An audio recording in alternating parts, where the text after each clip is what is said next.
My name is Lexi Guthrie, 33 years old, a sergeant in the United States Army, and I am currently standing in front of my father's casket in my full dress blues. As the pastor finishes his prayer, Karen, the stepmother who has infested my home for 6 years, leans in close to my ear. She does not offer condolences.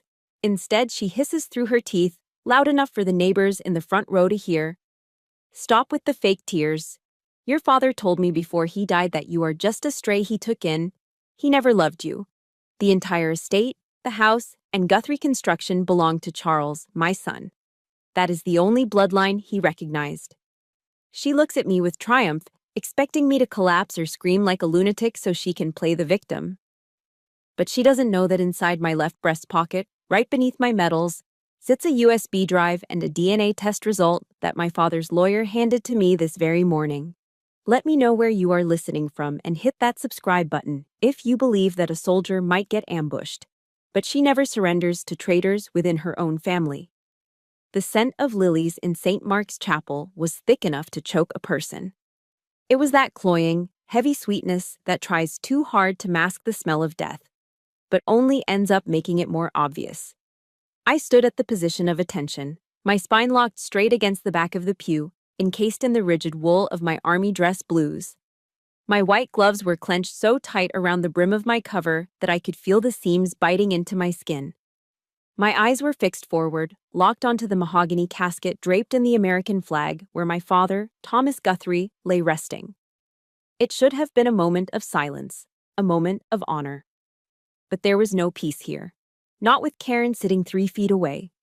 She was in the front row, putting on the performance of a lifetime.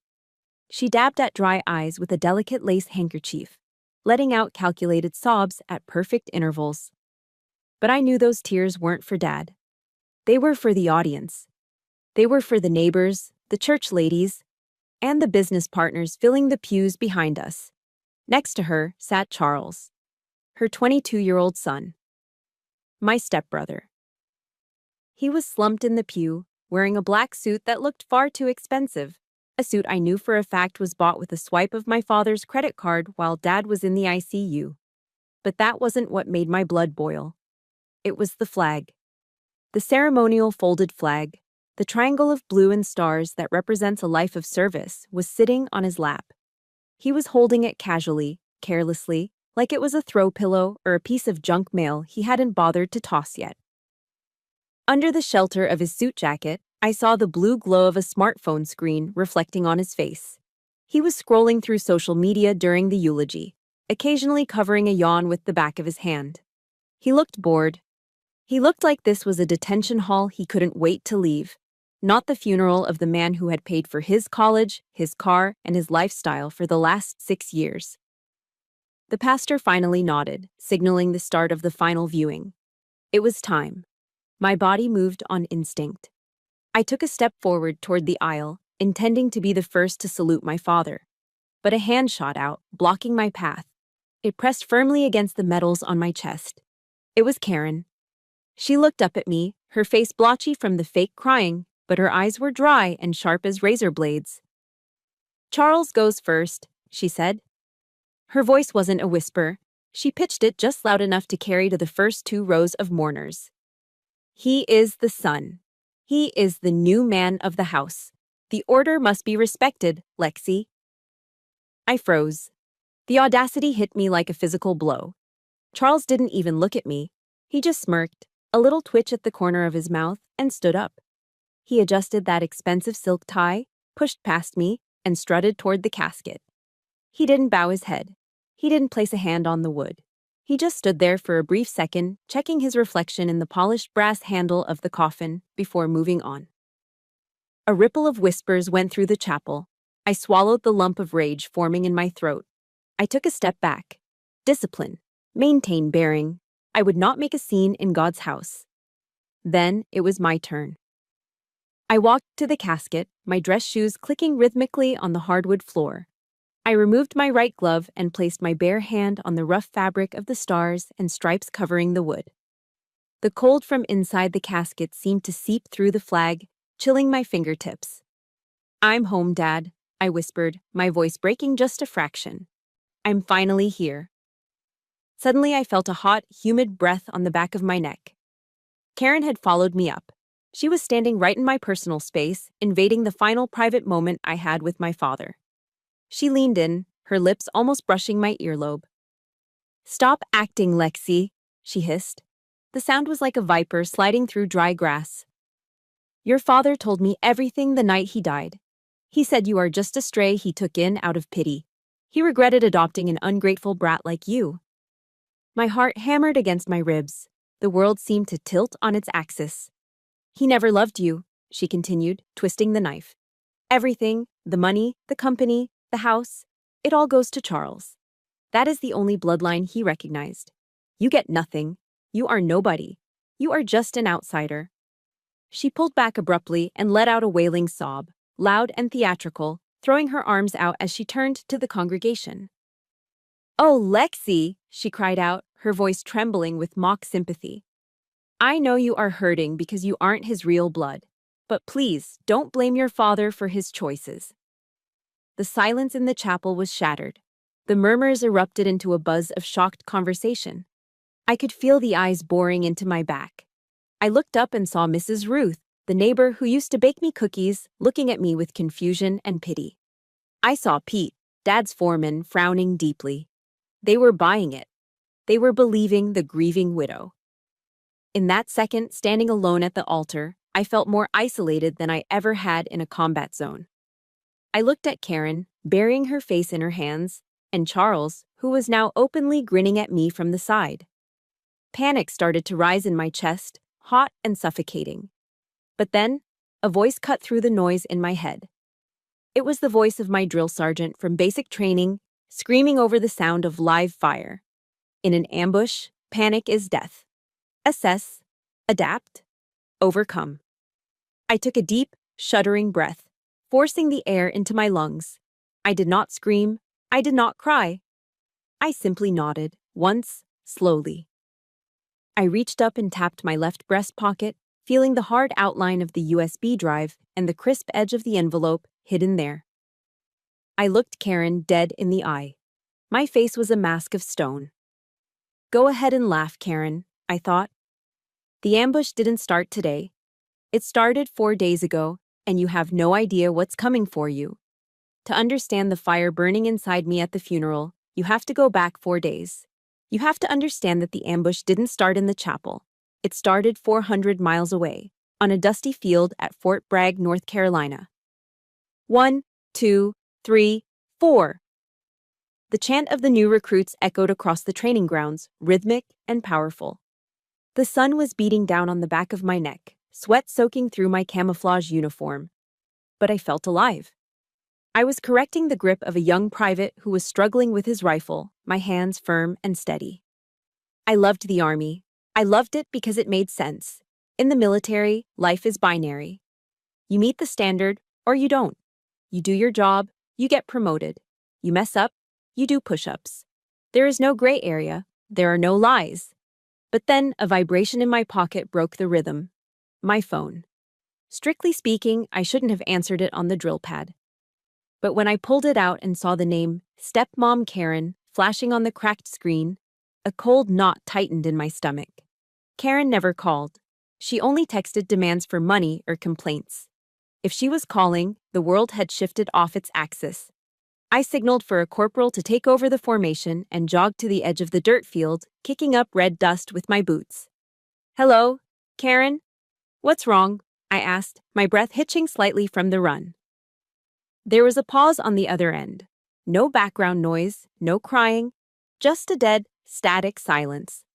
Then, her voice came through, dry and brittle like dead leaves being crushed underfoot. "He's gone, Lexi. His heart stopped at 9 this morning. The doctor said it was a massive cardiac arrest. It was quick." I froze. My boots were rooted to the North Carolina clay. "What?" The word came out as a whisper. "What do you mean, gone? Dad?" "But he was fine. I just spoke to him last week." "Well, old people die, Lexi," Karen cut in, her tone incredibly bored, as if she were reporting a broken washing machine or a leak in the roof. "It happens." My knees gave out. I didn't decide to kneel. My legs simply refused to hold the weight of my body anymore. I hit the dirt, one hand bracing myself, the other gripping the phone so hard the plastic creaked. No, I gasped, air struggling to enter my lungs. No, that's not right. Where is he? I need to talk to the doctor. I'm coming home. I'll request emergency leave right now. I can catch a flight out of Fayetteville tonight. Don't bother, Karen said instantly. The boredom in her voice was replaced by a sharp, guarding tone.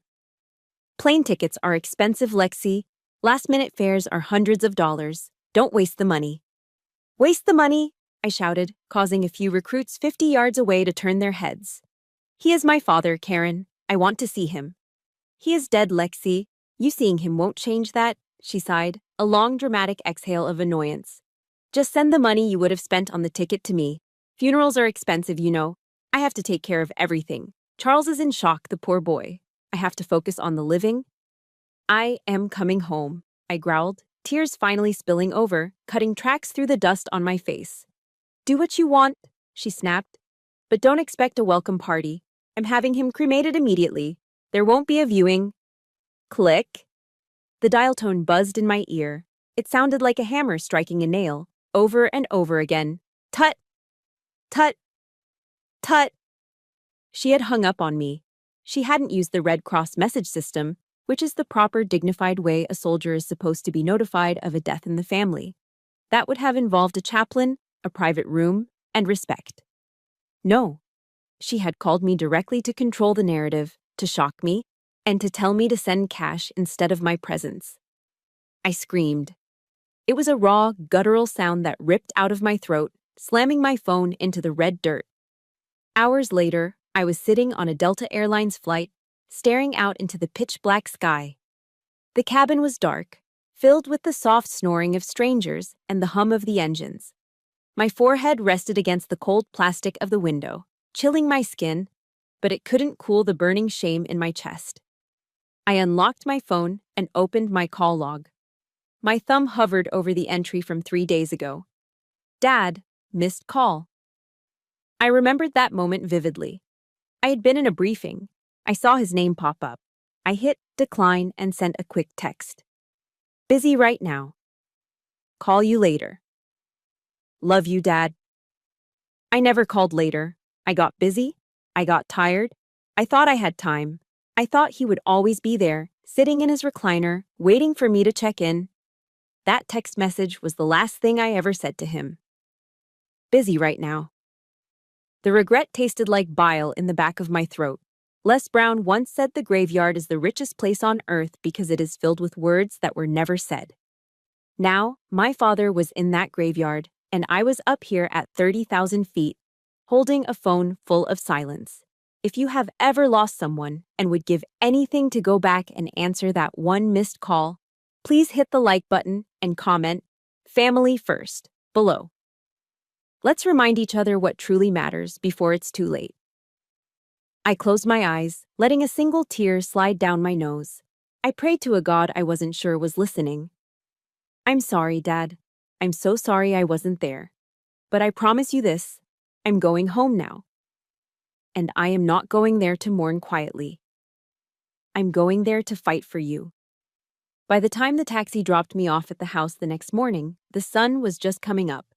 I stood on the sidewalk, my duffel bag heavy on my shoulder. The house looked the same, yet completely alien. The blinds were drawn tight. But what made my stomach turn was the front porch. The American flag that Dad flew every single day of his life had been taken down. The pole was empty. And right next to the front steps, stabbed into the lawn that Dad used to mow with such pride, was a sign. For sale. I gripped the handle of my bag. My sadness was evaporating, replaced by a cold, hard resolve. I wasn't just walking into a house of mourning. I was walking into occupied territory. I dragged my heavy duffel bag up the concrete steps of the front porch, the wheels rumbling like distant thunder. My eyes were still burning from the sight of that "for sale" sign staked into the lawn. Dad hadn't even been buried yet, and they were already liquidating his life. It felt less like a real estate transaction and more like a vulture picking a carcass clean. I unlocked the front door and pushed it open. Immediately, I was assaulted. For 30 years, this house had smelled of cedar wood, sawdust, and the faint, comforting scent of Old Spice. That was the smell of Thomas Guthrie. But today, that scent was gone. In its place was a suffocating cloud of stale cigarette smoke and cheap floral department store perfume. It was the smell of Karen. I stepped into the living room and stopped dead. The space was unrecognizable. Furniture had been rearranged, shoved against walls to make room for boxes. But what made my stomach turn was Dad's chair. It was an old leather lazy-boy recliner, worn smooth in the spots where his elbows had rested every Sunday afternoon while watching football. That chair was his throne. No one else was allowed to sit in it. Now, it was buried under a mountain of glossy shopping bags. Nordstrom, Macy's, Best Buy. The bags were overflowing with shoeboxes and designer clothes. Karen and Charles hadn't just wasted time. They had started spending the insurance money before the ink on the death certificate was even dry. I turned away, unable to look at it anymore, and headed straight for the back of the house. I needed to breathe. I needed to be somewhere that still felt like him. I headed for the garage. Dad didn't call it a garage, he called it the workshop. To everyone else, it was just a place to park a car. But to Thomas Guthrie, it was a sanctuary. It was his man cave, but not the kind with a bar and a pool table. It was a cathedral of labor. This was where he built the cabinets for the local orphanage. This was where he taught me how to sand wood until it felt like silk. It was always pristine. I opened the door, expecting the smell of sawdust. Instead, I smelled stale corn chips and energy drinks. I stood in the doorway, my grip tightening on the strap of my bag until my knuckles turned white. The sanctuary had been desecrated. The floor, usually swept clean enough to eat off of, was littered with crushed cans of Mountain Dew and empty fast food wrappers. Grease stains were smeared across the concrete, and in the center of the room, sitting on Dad's sacred workbench chair, was Charles. My stepbrother was wearing a pair of noise-canceling headphones that probably cost $300. He was staring intently at a massive 60-inch flat-screen television that had been mounted directly onto the pegboard wall, right over where Dad used to hang his handsaws. On the screen, a chaotic gunfight was blazing. Charles was playing Call of Duty. "Get him! Shoot him in the head! I'm a sniper, baby!" Charles screamed at the screen, his voice cracking. "You can't touch me." The irony hit me so hard it almost made me laugh. Here was a 22-year-old boy who had never done a push-up in his life, who complained if the air conditioning was too cold, pretending to be a warrior in the very room where a real man had spent a lifetime building a legacy. I stood there, a real sergeant in the United States Army, watching a cosplayer desecrate my father's memory. But then I saw his feet. Charles was wearing a brand new pair of Air Jordan sneakers, the soles pristine and white, and he had them propped up on the workbench. Underneath his expensive heels lay a stack of wide blue paper, blueprints. They were the architectural drawings for the community center Dad had been designing for free before he died. He had spent months on those drafts, agonizing over every angle, every beam. Now, they were being used as a footrest and a placemat for a bag of Cheetos. Something snapped inside me. It wasn't a loud snap. It was the quiet, terrifying click of a safety being disengaged. I walked across the garage, my boots silent on the oil-stained concrete. I didn't say a word. I reached out and ripped the headphones off Charles's head. "Hey!" Charles yelped, jumping in his seat. He spun around, eyes wide, fumbling with the controller. When he saw it was me, the fear in his eyes instantly dissolved into a sneer of arrogance. "What the hell is your problem?" He spat, grabbing a handful of Cheetos and stuffing them into his mouth. Orange dust rained down onto the blueprints. "Oh, the fake sister is home. Great." He leaned back, interlacing his fingers behind his head, looking at me with half-lidded, disrespectful eyes. "Mom said you were coming to sign the papers to renounce the inheritance," he said, chewing loudly.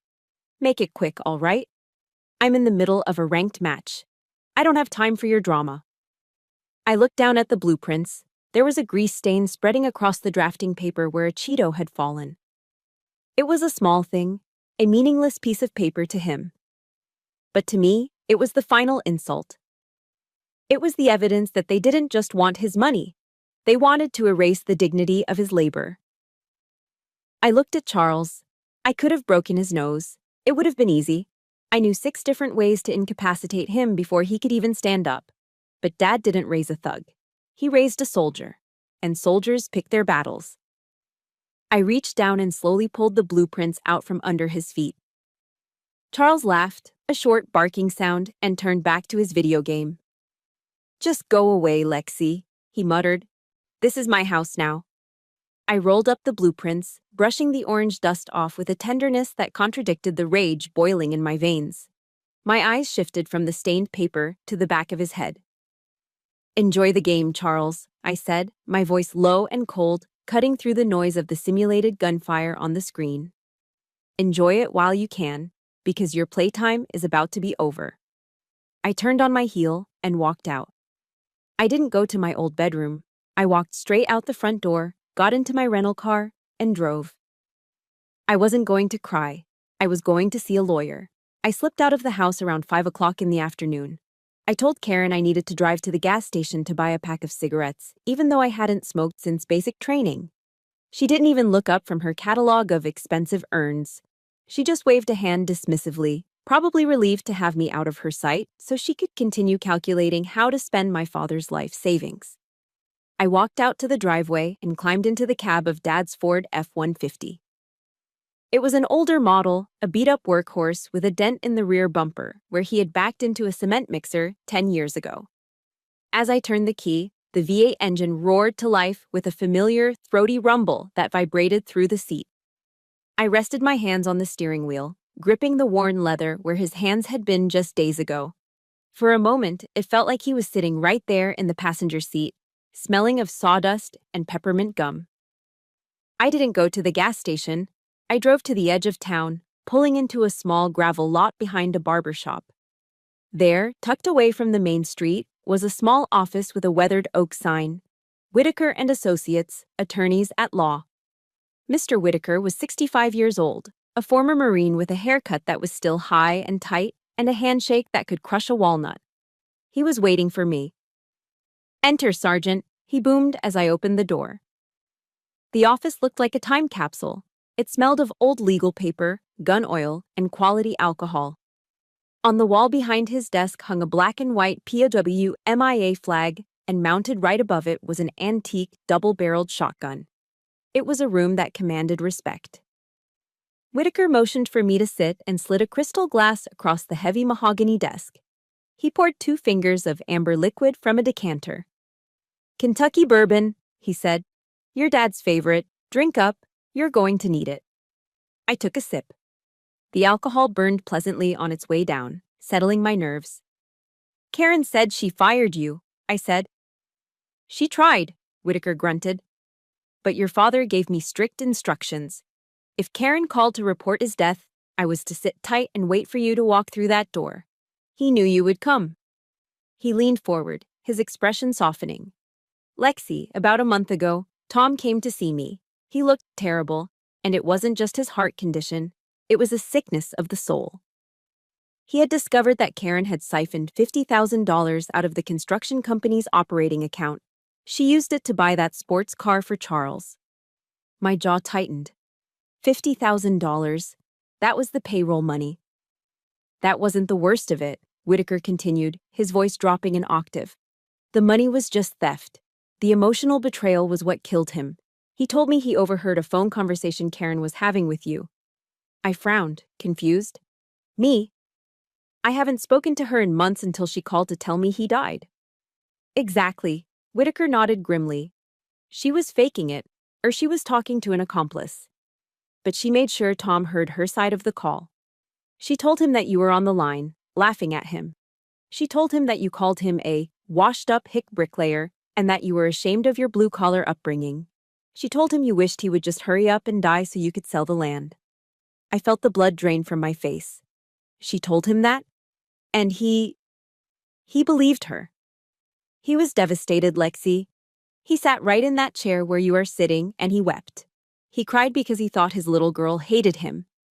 I slammed the glass down on the desk, cracking the coaster. "I will kill her," I whispered. "I will absolutely kill her." Hold your fire, Sergeant, Whitaker said sharply. A small, cold smile touched his lips. Your father was a builder. He knew that before you tear a wall down, you have to check the foundation. He didn't just sit there and cry. He got angry. And then, he got busy.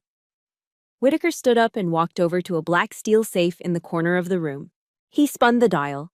Left, right, left, and the heavy door swung open with a metallic clank. Tom hired a private investigator the very next day, Whitaker explained, reaching into the safe. He had listening devices installed in the living room and the kitchen.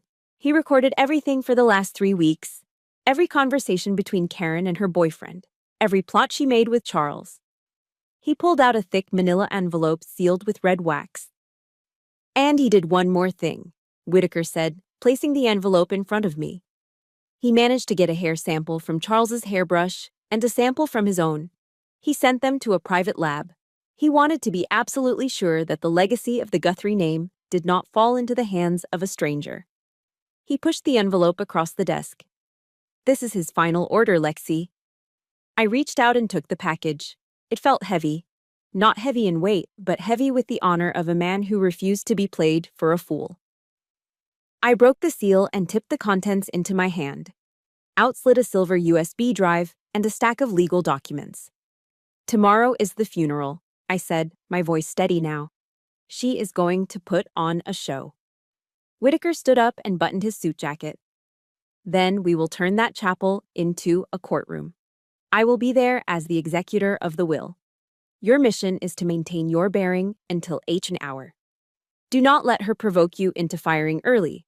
We wait until the enemy is fully exposed. I stood up and saluted him. It wasn't a formal military salute, but a gesture of deep respect from one warrior to another. Understood, sir. I took the USB drive and the folded documents and tucked them into the inside pocket of my jacket, directly over my heart. I could feel the hard edges pressing against my ribs. It wasn't just evidence, it was ammunition. And I was fully loaded. I pulled my father's Ford truck into the driveway around 6:30. The house, which had been silent and empty just hours before, was now bursting with noise. Cars lined the street, blocking the mailboxes of neighbors who were undoubtedly peering through their blinds. It was time for the pre-funeral gathering, a tradition as old as the town itself. People called it a repast, or just paying respects, but tonight it felt more like a shark's feeding frenzy. I walked through the front door and was immediately hit by a wall of humidity and noise. The air smelled of fried chicken grease, heavy perfume, and brewing coffee. The living room was packed. Distant relatives I hadn't seen since I was 12 were balancing paper plates on their knees, while business partners of my father stood in tight circles, speaking in hushed tones about contracts and liquidity. On the dining room table, a white lace tablecloth had been spread out. It was groaning under the weight of the potluck spread. There were buckets of KFC original recipe, plastic bowls of potato salad turning yellow at the edges, and a massive glass baking dish of green bean casserole topped with those crispy French fried onions. A sweating pitcher of sweet tea sat in the center, acting as a beacon for the sticky-fingered children running underfoot. And in the center of it all was Karen. She was wearing a black dress that was just a size too tight and a hemline an inch too short for a grieving widow. Her makeup was flawless, her hair sprayed into a helmet of blonde curls. She moved through the room like a politician, accepting hugs, dabbing at dry eyes, and accepting casseroles with a tragic, brave smile. I retreated to the corner of the kitchen, grabbing a cold bottle of beer from the cooler. I leaned against the counter, feeling like a ghost in the home I grew up in. I touched the pocket of my jacket. The USB drive was still there, hard and cold. Hold your fire, Whitaker had said. Wait for the enemy to expose herself. It didn't take long. Poor Tom, Karen's voice rang out, piercing through the low murmur of the crowd. She was standing near the fireplace, holding court with a group of my father's oldest friends and a few elderly aunts. Those last few days were just heartbreaking. He kept staring at the phone, just waiting for Lexi to call. The room went quiet. I stiffened, my grip tightening on the beer bottle. But you know how it is, Karen sighed, looking over at me with an expression of pity that was so thick it was almost suffocating. She is busy with her army career, always chasing that next promotion. Tom understood, really. He knew the military was more important to her than family. She paused for effect, tilting her head. Bless her heart. The phrase hung in the air like a cloud of poison gas. In the South and the Midwest, bless her heart isn't a prayer. It is the polite way of calling someone selfish, stupid, or pathetic. A collective tisk rippled through the group of aunts. One of them, a woman named Martha who hadn't visited my dad once while he was sick, shook her head and looked at me with disdain. Imagine not coming home when your father is dying. Kids these days have no loyalty. I wanted to scream. I wanted to smash the beer bottle against the counter and play the recording of Karen laughing while my father cried. But I swallowed the rage. It tasted bitter, like bile and cheap lager. Karen wasn't done. She reached out and grabbed Charles by the arm, pulling him into the center of the circle. Thank God for Charles, she beamed, resting her head on his shoulder. My sweet boy was there every single day. He sat by Tom's bedside, feeding him soup, reading to him when his eyes got too tired. I almost choked on my drink. Charles? Feeding him soup? Charles had been in Florida on spring break with his girlfriend the entire week Dad was in the ICU. I knew it because I saw his Instagram stories. But the crowd ate it up. They looked at Charles, who was nodding with a humble, somber expression, like he was the second coming of a saint. Tom told me before he passed, Karen said, her voice dropping to a reverent whisper, that Charles is the only one he trusted to take over the company. He said Lexi is too rigid, too damaged by the war to handle the business. Charles is the future. The murmurs of agreement were like physical blows. They were rewriting history in real time, painting the parasite as the hero and the soldier as the villain. As the night wore on and the crowd began to thin out, I stayed in the kitchen, washing dishes just to have something to do with my hands. Charles sauntered in, rattling a glass full of ice. He walked past me to the freezer, grabbed a handful of ice cubes, and then leaned in close to my shoulder. He smelled of bourbon and arrogance. Hey sis, he whispered, a smirk playing on his lips. Mom wanted me to remind you about tomorrow. I didn't look at him. I kept scrubbing a plate. What about it? The funeral, he said, his voice dripping with condescension. Don't wear that uniform, that flashy blue suit with all the medals. It's tacky. Mom says you look like you're wearing a Halloween costume. Just wear a black dress like a normal person. We don't want you embarrassing the family. He clapped a hand on my shoulder, a patronizing pat, and walked away, chuckling to himself. I stood there, staring at the soapy water. The water had turned cold and gray. A Halloween costume. That was what they called the uniform I had bled in. That was what they called the symbol of the oath I took. I dried my hands on a towel, slowly, methodically. I walked to the guest room closet where my garment bag was hanging. I unzipped it. The gold buttons of my army dress blues glinted in the dim light. The stripes on the trousers were sharp enough to cut glass. Charles wanted me to wear a dress. He wanted me to be small, feminine, and grieving quietly in the background. I ran my fingers over the medals on the chest. No, I thought, I am not wearing a dress. Tomorrow, I am wearing my armor. And I am bringing the war to you. Back in the present moment, inside St. Mark's Chapel, the air was vibrating with the echo of Karen's whisper. You are just a stray. He never loved you. She pulled back, expecting me to crumble. She expected the daughter she remembered, the quiet girl who used to hide in her room to avoid conflict. But that girl didn't exist anymore. That girl had been forged in fire and tempered by the United States Army. Instead of crying, I stood up straighter. I reached up and adjusted the knot of my tie, my movements slow and deliberate. I looked down at her with a calmness that was terrifyingly absolute. That calmness broke her. Karen's face, usually a mask of composed, southern grace, twisted into something ugly. The veins in her neck bulged against her pearls. She realized her psychological ambush had failed, so she resorted to brute force. Are you deaf? Karen screeched, her voice cracking and echoing off the vaulted ceiling. I said get out. This is a private funeral for the Thompson family. You carry the name Guthrie, but you don't belong to this house anymore." She turned to Charles, pointing a manicured finger at me. "Get her out of here, Charles. Now." Charles stood up. He looked relieved to finally have something to do other than sit still. He puffed out his chest, trying to look imposing in his expensive suit.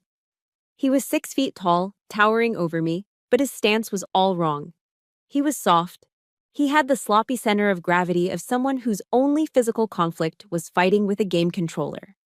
He stepped into the aisle, blocking my path to the exit, but I wasn't trying to leave. "Mom said leave, Lexi," he sneered, loud enough for his girlfriend in the third row to hear. "Don't make me drag you out." I didn't move. I just stared at him. Frustrated by my lack of fear, Charles did the stupidest thing he could possibly do. He swung his arm out and shoved me hard in the shoulder. It was a clumsy, heavy-handed push. Caught off guard, I stumbled back 2 steps. My lower back slammed into the solid mahogany of my father's casket. Thud. The sound was sickening. The heavy wooden coffin shifted on its stand. My service cap, the white peaked hat that is part of my dress blues uniform, was knocked from my head. It tumbled through the air and landed upside down on the floor, rolling to a stop at Karen's feet. The entire chapel gasped. It was a collective intake of breath that sucked the oxygen out of the room. In the second row, I saw 3 elderly men stand up simultaneously. They were Vietnam veterans, friends of my father. Their faces were red with rage, their canes gripped like weapons. They were ready to rush the altar. I held up a white-gloved hand, palm out, "Stand down." They hesitated, but they obeyed. This was my fight. I slowly bent down. I picked up my cover from the floor. I brushed a speck of invisible dust from the brim, taking my time. The silence in the room was heavy, suffocating. When I finally looked up, I didn't look at Charles as a brother. I didn't look at him as a human being. I looked at him as a target. Threat level 1. "You just made 2 mistakes, Charles," I said. My voice wasn't loud, but it projected to the back of the room with crystal clarity. "First, you just assaulted a non-commissioned officer of the United States Army." Charles blinked, his bravado flickering. He took a half step back. "Second," I continued, stepping into his personal space, forcing him to look up at me. "And much more importantly, you just disturbed my father's sleep." Charles looked at me, and for the first time, he saw the violence I was holding back. He saw the soldier who had trained to kill people much scarier than a college dropout in a suit. He looked over his shoulder at his mother, his eyes pleading for help. "Mom," he squeaked. "Get her," Karen shrieked, though she was now clutching her purse to her chest like a shield. "Security. Someone call the police. She's ruining my husband's funeral." "That won't be necessary, Mrs. Thompson." The deep, booming voice didn't come from the altar. It came from the back of the chapel. The heavy double doors at the entrance burst open, banging against the walls. Sunlight flooded into the dim sanctuary, illuminating dust motes dancing in the air. 2 figures stood in the doorway, silhouetted against the afternoon sun like lawmen in an old Western movie. On the left was Mr. Whitaker, holding his battered leather briefcase. On the right was a man with shoulders as wide as a doorway, wearing a beige uniform and a gold star pinned to his chest. Sheriff Miller. The sheriff walked down the center aisle, his boots thudding heavily on the carpet. His hand rested casually near his service weapon, his eyes locked onto Charles. Whitaker walked beside him, his face as hard as granite. Karen's face drained of all color. She looked like she was about to faint. "You," she stammered. "What are you doing here? I fired you. I told you never to come near us again." Whitaker didn't stop until he reached the front row. He placed his briefcase on the communion table and looked at Karen with cold disdain. "You fired me, Karen," Whitaker said calmly. "But Tom didn't." I walked past a trembling Charles and stepped up to the podium. I grabbed the microphone and pulled it from its stand. A sharp squeal of feedback pierced the air, causing everyone to cover their ears. Screech! The noise cut through the tension like a knife. I looked out at the sea of faces, the neighbors, the friends, the strangers. If you believe that justice should always be served, no matter how long it takes, hit that like button right now and comment, "I stand with Lexi," below. Let's show them that they can't silence the truth. I reached into my jacket pocket, right over my heart. I pulled out the silver USB drive and held it up high, letting it catch the light. "You thought this was over, Karen," I said into the microphone. "You thought you could bury the truth along with my father. But you forgot one thing. My father was a Marine. He prepared for every contingency." I turned to the lawyer. "Mr. Whitaker," I commanded, my voice steady and unbreakable, "activate Protocol Alpha." Mr. Whitaker placed his laptop on the polished wood of the communion table. He didn't rush. He moved with the methodical precision of a man who had cleaned rifles under fire. He pulled a black audio cable from his briefcase and plugged it into the headphone jack, connecting the computer directly to the chapel's public address system. A sharp electronic ping echoed through the room, signaling the connection was live. That sound snapped Karen out of her shock. She realized with terrifying clarity that her control was slipping away. "No," she screamed, her voice shrill and desperate. "You cannot play that. That is privileged information. I am his wife." She lunged forward, her hands clawing at the air, aiming for the laptop. She moved faster than I expected, fueled by panic and adrenaline. But she didn't get far. Sheriff Miller took one heavy step to the side, placing his massive frame directly between Karen and the lawyer. He didn't draw his weapon, but he rested his hand casually, yet firmly, on his gun belt. It was a universal signal of authority in every small town in America. "Sit down, Mrs. Thompson," Miller said. His voice was low, rumbling like a diesel engine, leaving no room for argument. "Let Tom say his final words." Karen froze. She looked at the sheriff, then at the rows of staring faces behind her. She was trapped. Trembling, she backed away, collapsing onto the front pew. Her hands gripped the velvet cushion so hard I could hear the fabric tearing under her manicured nails. The chapel fell into a silence so deep it felt heavy. No one coughed. No one shifted in their seats. Even the air conditioning seemed to pause. Whitaker hit the spacebar. For a moment, there was only the sound of static hiss through the speakers. Then, a rhythmic, mechanical whoosh click filled the room. It was the sound of an oxygen machine. And then, my father spoke. "To my daughter, Lexi." The voice was weak, raspy, and breathless. It was the sound of a man whose lungs were failing him, a ghost speaking from the grave. A collective gasp rippled through the room. I bit my lips so hard I tasted copper. "Today is March 15th, Dad's voice continued, each word a struggle. "If you are hearing this tape, I have already gone to meet the Lord. I am sorry, Lexi. I am so sorry. Your father, he is a coward." A sob broke from his throat on the recording, a raw, jagged sound of pure misery. Tears instantly blurred my vision. To hear my father, the strongest man I ever knew, call himself a coward was like a physical blow. "Karen told me you wouldn't come," he wheezed. "She said you were ashamed of me. She said you called me a washed-up hick bricklayer." I believed her, Lexi. I believed her because I was scared. I was scared of dying alone in this big house.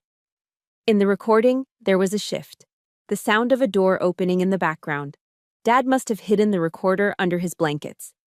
"Listen," Dad whispered urgently on the tape. "She is in the kitchen. Listen to this."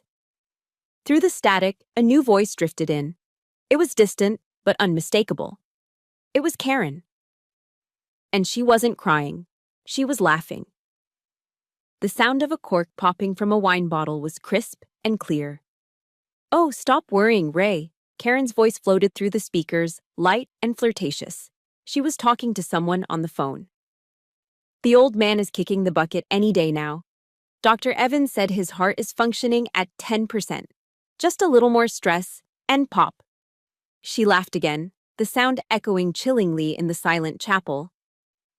"And don't worry about the brat," she continued. "I blocked her number on his phone. She thinks he's fine. By the time she finds out, he will be ash in a jar and the money will be in my account." The reaction in the chapel was visceral. People gasped in horror. Mrs. Ruth covered her mouth with both hands. The veterans in the second row were gripping the pews in white-knuckled fury. On the recording, the background noise faded as the door closed. Dad's breathing was heavy, labored. "She threatened me, Lexi," Dad said, his voice gaining a sudden, steel-like edge. "She made me sign the transfer papers for the company last week. She told me if I didn't sign them, she would put me in a state-run nursing home. The cheap one down on County Road 9. She said she would leave me there to rot in my own filth." A murmur of outrage swept through the room. Threatening a dying man with a nursing home was the lowest form of cruelty. "But she forgot who I am," Dad whispered. The weakness was gone from his voice now, replaced by the grit of a man who had survived the jungles of Vietnam. "I signed her papers, but I am a Marine. Once a Marine, always a Marine. We adapt. We overcome. I may be old, but I am not stupid." The sound of a heavy metal dial spinning clicked through the speakers, the sound of his safe opening. "I wrote a new will last night," he said. "And I did one more thing. Something I should have done 22 years ago when I married her." The recording clicked off. The silence that followed was deafening. For 10 seconds, no one moved. The truth hung in the air, naked and ugly. Then Karen shot up from her seat. Her face was wild, her eyes darting around the room like a trapped animal. "Fake!" she screamed, her voice shredding the silence.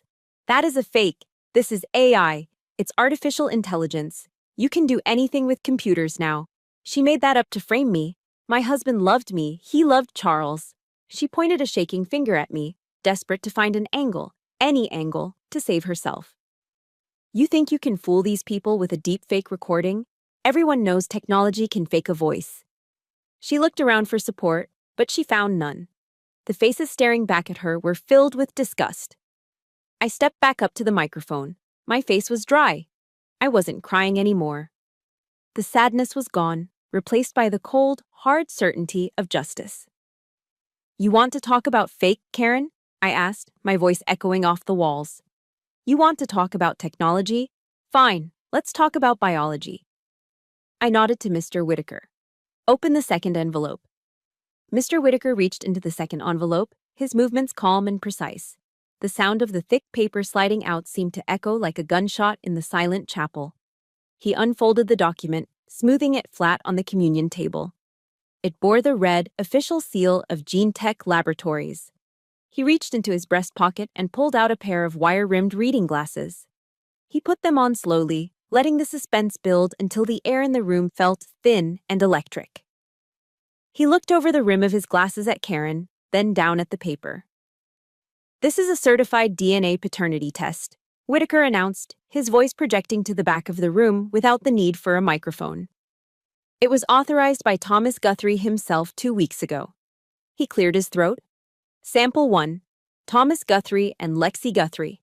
Probability of paternity, 99.99%. He looked up. "Conclusion? Lexi Guthrie is the biological daughter of Thomas Guthrie." A wave of relief washed over me so powerful it almost knocked me to my knees. For 6 years, I had let her poison seep into my mind. I had let her make me doubt my own blood. But science didn't lie. From the second row, a few of the old veterans started to clap, a slow, rhythmic applause of validation. Whitaker held up a hand. "I am not finished." The clapping died down instantly. Whitaker turned his gaze to Charles, who was still standing near the altar, looking pale and confused. "Sample 2. Whitaker read, his voice dropping to a gravelly low. "Thomas Guthrie and Charles Thompson. Probability of paternity, 0.00%. He paused, letting the numbers hang in the air. Conclusion: Thomas Guthrie is excluded as the biological father. The silence that followed was absolute. It was the silence of a world, shattering. Charles looked like he had been physically struck. He staggered back, his legs hitting the edge of the pew. He turned to his mother, his eyes wide with a mixture of horror and betrayal. "Mom," Charles whispered, his voice trembling. "Mom, you told me he was my dad. You told me my biological father died in a car crash before I was born." Karen's mouth opened and closed like a fish out of water. She was stammering, her face flushing a deep, ugly shade of crimson. Charles, listen to me. It was complicated. I did what I had to do. You lied, Charles said, his voice rising. You told me I was the heir. You told me I was the only one who mattered. The truth was naked for everyone to see. Charles wasn't the golden child. He was just another pawn in Karen's long con. She had tricked my father into marriage, likely claiming she was pregnant with his child, or using Charles to guilt him into support. She had erased a stranger's existence to secure a paycheck. I looked at Charles. The arrogance was gone. The swagger was gone. All that was left was a 22-year-old boy realizing his entire identity was a fabrication. She played you, Charles, I said softly, just like she played him. And now for the final matter, Whitaker interrupted, drawing the attention back to the podium. He pulled out the final document, the last will and testament. This will was drafted and notarized on March 11th, Whitaker stated. It supersedes all previous documents. In this document, Mr. Guthrie explicitly cites constructive fraud, undue influence, and mental duress as the reasons for the following changes. He looked directly at Karen. To my wife, Karen Thompson, and her son Charles Thompson, I leave nothing. You are hereby disinherited with cause, effectively immediately. Karen let out a strangled gasp, clutching her chest as if she were having a heart attack. All assets, Whitaker continued, reading the final clause, including the family estate, all liquid savings, and 100% ownership of Guthrie Construction, are transferred to my sole beneficiary and daughter, Sergeant Lexi Guthrie. No! The scream ripped out of Karen's throat, raw and animalistic. The facade of the grieving widow vanished completely. In its place was a woman who had just seen her retirement plan evaporate. That money is mine, she shrieked, her face contorted into a mask of pure greed. I earned it. I lived in that house. I cleaned up his mess. I wiped his ass when he was too weak to move. You can't take it from me. Blind with rage, she launched herself at Mr. Whitaker. She moved with terrifying speed, her hands hooked into claws, aiming for the documents on the table as if destroying the paper would change the reality. But she never reached him. A massive hand, rough as sandpaper and thick as a brick, clamped down on her shoulder. It was Pete Garrison, my dad's foreman. He had moved from the second row with surprising speed for a man of his size. He didn't shove her, he simply held her in place with the immovable strength of a man who had laid concrete for 40 years. That's enough, Karen, Pete growled, his voice deep and dangerous. Don't you dare touch good people with those dirty hands. He spun her around, forcing her to look at the crowd that now looked at her with nothing but revulsion. The game is over, Pete said. You lost. Charles, standing a few feet away, looked at his mother struggling in Pete's grip. He looked at the DNA results lying on the table. And for the first time in his life, he made a decision that didn't involve her. He shook his head, a look of pure disgust crossing his face. He reached up, loosened his tie, and threw it on the floor. Then, without a word, he turned his back on his mother and started walking toward the exit, leaving her alone to face the consequences. The silence that followed Charles's departure was short-lived. It was broken by the heavy, rhythmic thud of work boots hitting the hardwood floor. Behind Pete Garrison, who was still holding Karen firmly by the shoulder, movement rippled through the second and third rows of the chapel. It started with one man standing up, an older guy with gray hair and a back brace. Then, another stood.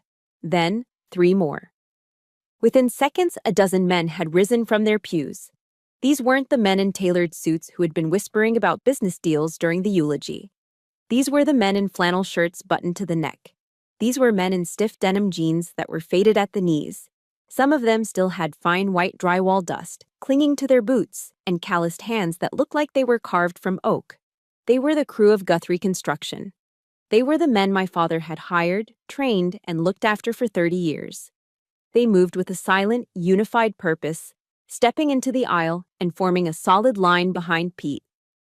They created a human wall, a wall of men, blocking Karen from the rest of the congregation. They stood shoulder to shoulder, a barrier of blue-collar loyalty that no amount of money or manipulation could breach. Pete Garrison looked down at Karen. He released her shoulder, but he didn't step back. He simply pointed one thick, dust-stained finger toward the double doors at the back of the chapel. "You heard the lawyer, Karen," Pete said, his voice rumbling deep in his chest. "You have no authority here anymore. You are trespassing on Guthrie land. Now, you can walk out of here on your own 2 feet, or me and the boys can give you a personal escort. Ideally, we would prefer the second option." Karen looked at the wall of men. She looked at their faces, faces she had likely ignored or looked down upon for years. Now, they were the judges, and the verdict was unanimous.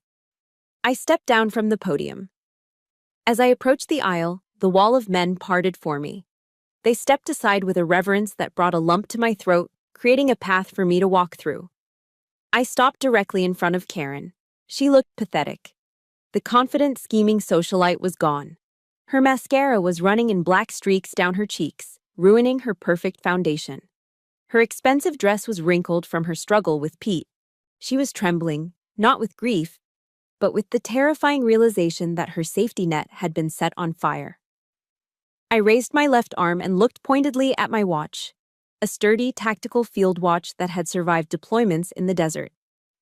"It is currently 2 o'clock, I said, my voice calm and icy. "I am giving you exactly 1 hour." Karen blinked, her breath coming in shallow gasps. "What?" "1 hour," I repeated. "You are going to go back to the house. You are going to pack your clothes and your personal toiletries. And then you're going to leave." I leaned in closer, dropping my voice so only she could hear the steel in it. "And Karen, if one single thing is missing from that house, if one piece of silverware, one picture frame, or even a single rusty nail from my father's workshop is gone, Sheriff Miller will have a warrant for your arrest signed before you cross the county line. It will be grand larceny. Do you understand me?" Karen flinched as if I had slapped her. She looked frantically around the room, her eyes darting for a lifeline. Her gaze landed on the open doorway where Charles had just exited. "Charles!" she screamed, her voice cracking. "Charles, come back. Don't let them do this to me." To everyone's surprise, Charles stopped. He was lingering in the vestibule, his hand on the doorframe. He turned around slowly. Karen's face lit up with a flicker of desperate hope. "Charles, baby, fight them.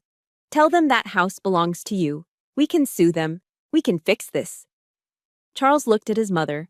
He looked at the woman who had lied to him about his father, who had used him as a prop to secure a paycheck, who had turned him into a joke in front of the entire town. The look on his face wasn't love. It was pure, unadulterated disgust. He reached up to his neck and ripped off the black silk tie he was wearing, a tie she had probably picked out for him to make him look the part of the heir. He balled it up in his fist and threw it onto the floor. "You lied to me my whole life," Charles said, his voice hollow. "You made me think I was special. You made me a laughingstock." "Charles, please," Karen wailed, reaching out a hand. "Don't call me," he said, turning his back on her for the final time. "I'm done playing your game." He pushed the heavy doors open and walked out into the bright sunlight, leaving her completely alone. Karen stood there, isolated in the middle of the aisle. The congregation, emboldened by the truth, began to murmur. Then someone from the back shouted, "Go! Get out of here!" Another voice joined in, "Leave him in peace." The chants grew louder, a chorus of rejection. Karen stumbled backward, clutching her purse to her chest. She looked at the wall of men, at the sheriff who was watching her with crossed arms, and finally, at me. She saw no mercy in my eyes. She spun around on her heels and ran. It wasn't a graceful exit, it was a frantic, stumbling run. Her high heels clattered loudly against the wooden floor, a chaotic rhythm of panic. Click, clack, click, clack. It sounded like the frantic heartbeat of a trapped animal. She burst through the double doors, almost tripping over the threshold, and disappeared into the blinding light outside. The heavy doors swung shut behind her with a final, resonant boom. The sound echoed through the chapel and then faded. The tension that had gripped the room for the last hour evaporated, leaving behind a profound, heavy silence. But it wasn't the awkward silence of before.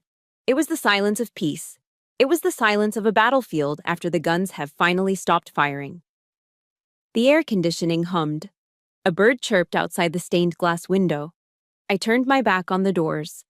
I walked slowly back up the aisle, past the nodding faces of the construction crew, past Mr. Whitaker, who was cleaning his glasses, and stopped in front of the casket. I placed my hand on the star-spangled field of the flag one last time. I could feel the warmth of the wood beneath the fabric. I closed my eyes and whispered the only words that mattered. "Mission accomplished, Dad. You can rest easy now." It has been 3 weeks since the doors of St. Mark's Chapel slammed shut behind Karen, and the silence that has settled over the house at 42 Maple Drive is no longer heavy or oppressive. It is the clean, crisp silence of a fresh start. I stood in the center of the living room, taking a deep breath. For the first time in 6 years, the air didn't catch in my throat. Immediately after the funeral, I hired a professional industrial cleaning crew. I told them to scrub every inch of the place. I wanted every trace of Karen, her cloying floral perfume, the stale reek of her menthol cigarettes, the bad energy she brought into these walls, eradicated. Now, the house smelled of lemon pledge, pine sol, and hard work. I walked over to the bay window and threw the sash open. The cool, damp air of an Ohio spring morning rushed in, carrying the scent of thawing earth and new grass. The for sale sign that had been stabbed into the front lawn was gone, pulled out by my own hands and tossed into the dumpster. I wasn't selling. This house was built on Thomas Guthrie's sweat and blood. It was his castle, and now it was my forward operating base. I picked up my coffee mug and headed toward the back of the house. There was one final room that needed my personal attention. I stepped into the workshop. The transformation was complete. The mountain of trash Charles had left behind, the sticky soda cans, the fast food wrappers, the orange dust of his snacks, had been bagged and banished. The 60-inch television was gone, the holes in the pegboard patched and painted. It looked like a sanctuary again. I ran my hand along the workbench. The wood was stained dark with oil and age, smooth as glass. I had spent the last 2 days reorganizing Dad's tools. Every socket wrench, every screwdriver, every drill bit was back in its designated spot, arranged by size and utility, just the way he liked it. It was a form of meditation, a way to have a conversation with him without saying a word. I knelt down to the bottom cabinet to retrieve a box of galvanized nails for a project I was starting. I pulled the drawer open, but it stuck slightly. I jiggled it, reached my hand into the dark recess at the back to see what was jamming the track, and my fingers brushed against something papery. It wasn't a jam. It was an envelope, taped securely to the underside of the drawer above. My heart skipped a beat. It was the oldest trick in the book, a classic Thomas Guthrie hiding spot. He used to hide birthday cash for me like this when I was a kid, turning a gift into a treasure hunt. I peeled the tape away carefully and pulled the small white envelope into the light. On the front, in his shaky block-letter handwriting, were the words, "For Lexi, to be opened when the guns are silent." I sat down right there on the concrete floor, ignoring the cold seeping through my jeans. My hands, which could assemble an M4 carbine in the dark without shaking, were trembling as I tore the flap open. Inside was a single sheet of yellow legal pad paper. "To my dearest daughter, my bravest soldier," the letter began. "If you are reading this, it means the war is over. It means you stood your ground, you held the line, and you reclaimed our home. I never had a doubt, Lexi, not for 1 second." I swallowed hard, a lump forming in my throat the size of a golf ball. "I am sorry I could not stand beside you in that final battle. I am sorry I was too weak to protect you from her lies while I was alive. I was a coward in my old age, Lexi. I let loneliness cloud my judgment. But you have always been the steel in my spine." A tear splashed onto the yellow paper, blurring the word, steel. "I know what she told you. I know she tried to make you feel like an outsider because we don't share the same DNA. But let me tell you something about biology, kiddo. Biology makes relatives. It is loyalty, love, and honor that make a family." I wiped my eyes with the back of my sleeve, chalking back a sob. "Look at your hands, Lexi. Those hands know how to hold a rifle to protect a nation. but they also know how to hold a hammer to build a home. You are a builder, just like me. That is my legacy. It isn't the money. It isn't the trucks. It's the work. It's the honor of building something that lasts. So dry your eyes, Sergeant. You have a company to run. Make me proud. Semper Fi, my daughter. Love, Dad. I sat there for a long time, just breathing, letting the words sink into my marrow. Semper Fi, always faithful. It was the Marine Corps motto, but for us, it was a promise. I wasn't the adopted kid anymore. I wasn't the outsider. I was his daughter. Slowly, I stood up. I took the letter and pinned it to the corkboard above the workbench, right next to his old, battered hard hat and the folded American flag. Then, I turned to the table. Lying there was a fresh piece of oak I had been carving earlier. Next to it was a pot of gold paint and a brush. I picked up the hammer. It felt heavy, balanced, and familiar in my grip. I walked out the side door of the garage to the driveway entrance where the old company sign hung. It read, Guthrie Construction. I took a deep breath of the morning air. The sun was cresting over the horizon now, painting the Ohio sky in shades of purple and gold.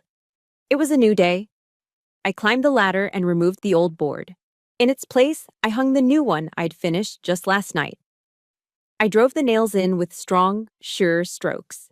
Bang, bang, bang. The sound echoed through the neighborhood like a drumbeat of victory. I stepped back to admire the work. The fresh gold paint glinted in the sunrise. Guthrie and Daughter Construction, Est, 1990, Reborn, 2025. I smiled, resting the hammer against my leg. Karen was gone, the lies were buried. My name was Lexi Guthrie, and I had work to do. Looking back, the most painful lesson I learned wasn't about legal battles or DNA tests.